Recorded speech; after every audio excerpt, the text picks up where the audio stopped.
part 2 of the video. So I actually went ahead and I did finish the holster. I have it right here.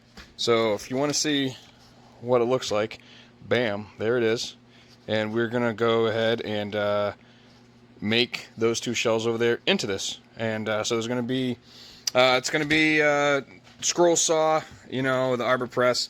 It's gonna be no trim jigs or anything like that, but I'll show you the tools I had to make and what I had to do to actually get these going.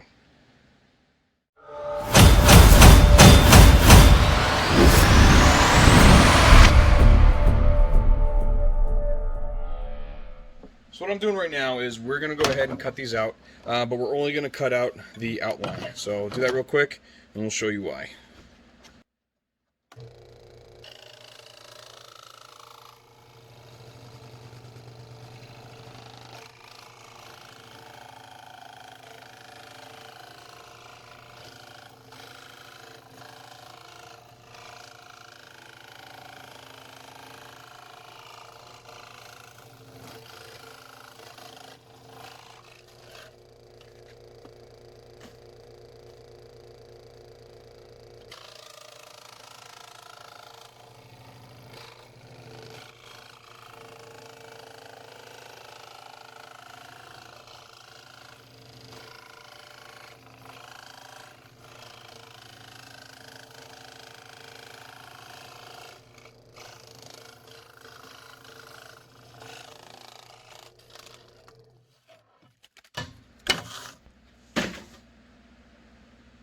Alright, so once we cut them, we have to do certain steps.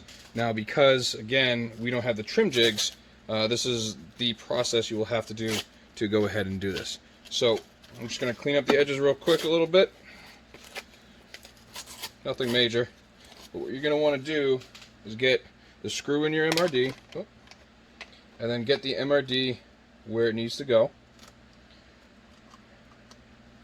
Now, if you don't order the specific hardware for the MRD, don't worry, because I never do. And what I do is I'll take my clamp and the 7/32 drill bit that I use for my retention spots, and I drill out the MRD. Okay, and then from there, these are 1/4 inch slotted posts. So we'll throw those right in. And then these are 1/2 inch screws, and these are going to be 1/2 inch minimum.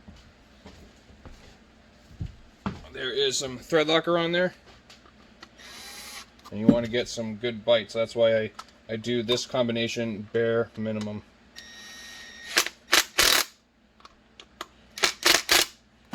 Alright. So, at this point, we are good to rivet these together. Now, if you notice, when you buy a rivet kit from Knife Kits, this is literally how it comes. There's this piece, there's the punch, and then there's this guy. It's the guide for it. Now, when you have something like this, it is too, if you notice, this is too large to get close to the edges.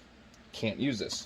So luckily, I've ordered multiple of them, and I took an air grinder and I cut it flat to the point where it fits right in there. So we're going to be using that. We'll go ahead and we will throw a couple rivets in there. And it is important that you have edges pretty much clean. They don't have to be perfect, but the cleaner the better. I just wipe them down. Alright, we'll take those. And again, flat side toward the body to make it fit. There's one. There's two. There's three. And then the final one right here.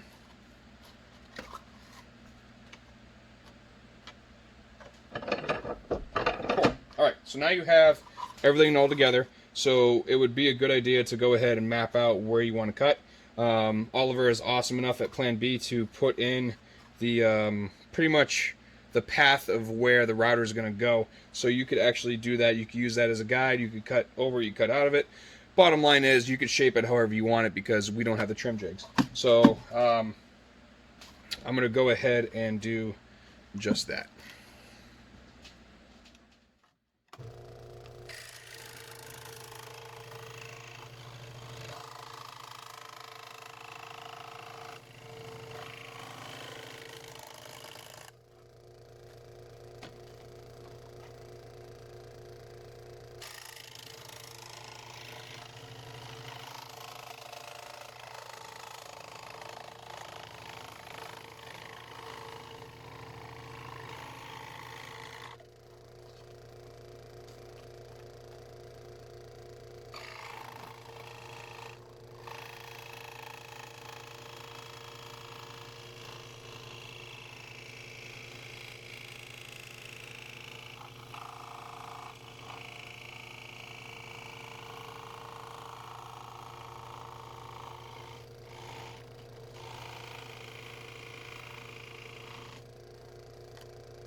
we go.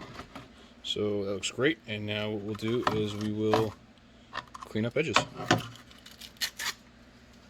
Next, what you want to do is clean up all of, obviously, the edges and whatnot.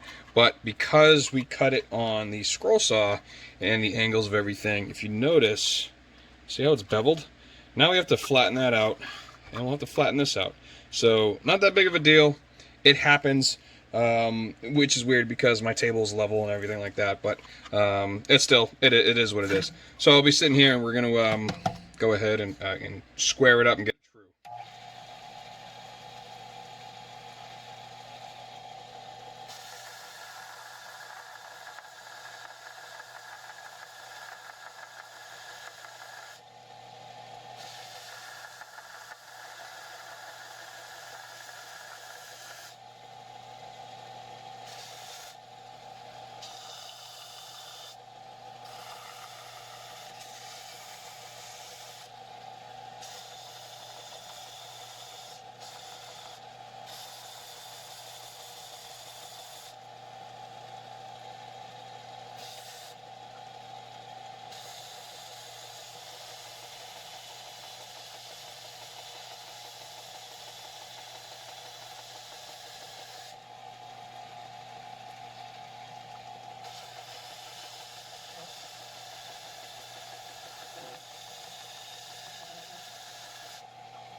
So then obviously this point would be to clean up the edges. So I got my Dremel, 240 grit drum, and then I'm gonna just clean it up a little bit, and then I'm gonna show you what I'm gonna do down at the other end of the bench to get it done.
That looks great.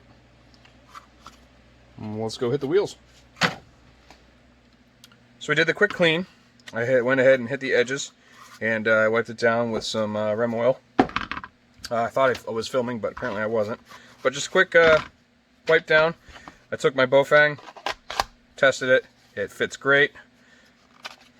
The MRD is really amazing on here. I'm going to show you a trick now that I do.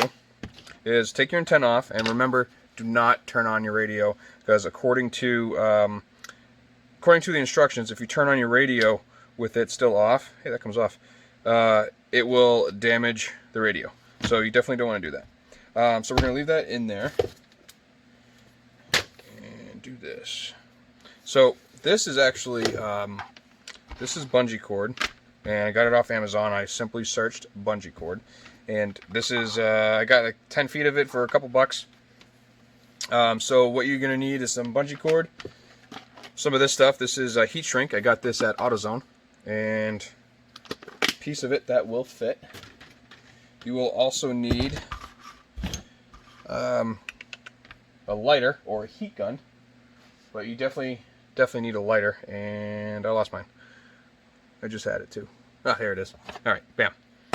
So take it, burn the edges.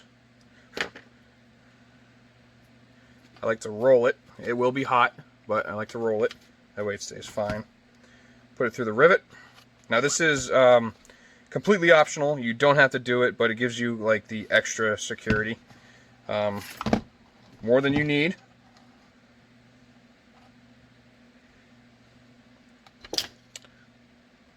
And then cut. What we're going to do, because we might have to cut it again, so no big deal, but we're going to take it and you're going to simply tie it into a knot.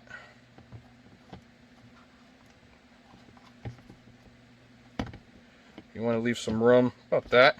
That's actually perfect where it is. Alright, and we'll tighten that. And what that'll do is that'll be right here. So tighten that, just give it a good tug, okay? And you can have it on the other side, that's perfect. So what we'll do is cut these so they're even.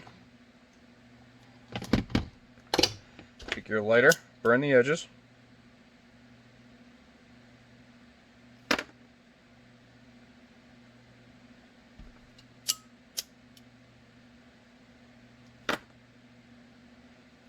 Alright, then take your heat shrink and go over both of them. And best with your heat gun, but that's over on the other side of the bench. So we'll just use the flame.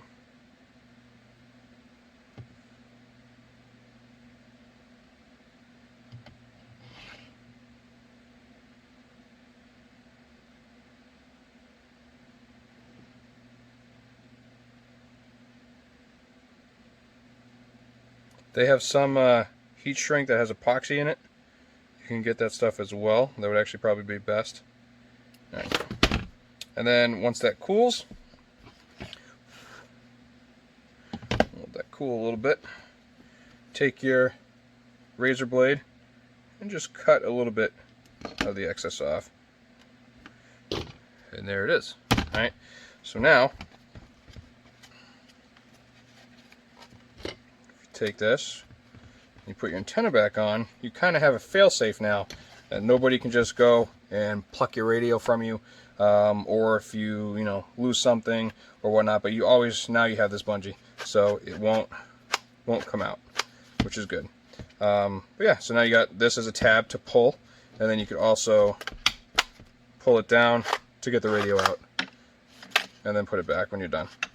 And then as far as backing, I personally do Molly, but you can do the combat loop, which is this guy. I personally like this one because it has the lock on it and you can't push it and unlock it. The other one, which is the tech lock, you have to squeeze the sides for it. It's a pain in the butt, but that's great for duty work and high activity environments and whatnot. But these work good too. So you can put that right on there. You can do that sideways, whatever. But yeah, so there's one, there's two, and it's with whatever you want fur mount as long as it attaches to that. And that is the completion of the Beofeng UV5R with 3800 battery holster, and I'm absolutely in love with it. Happy bending, guys!